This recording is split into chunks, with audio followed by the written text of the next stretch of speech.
Let's talk about some words from the Old Appalachian dialect. Billfold is a common term that Old Appalachians use. It actually isn't speech that came over with the settlers, though. Paper money was rare at that time, especially on the frontier of Appalachia. They would have carried coins that they put in a pouch. If they did have paper money, they would have folded it into a piece of cloth or a handkerchief. Wallets weren't really a thing until the late 1800s, and people in the Appalachian region and some other regions called them billfolds. One reason is that in the late 1800s, Appalachians would have had a handmade one instead of a store-bought one, which would have just been a folded piece of leather or cloth. Billfold literally describes what it is, a fold for bills. And Appalachians really like to call things by their literal meaning.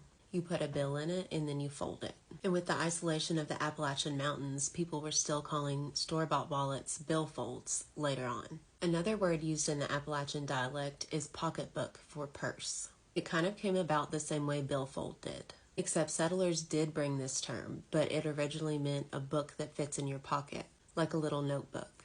When women started carrying small handbags, they often resembled the pocket-sized book.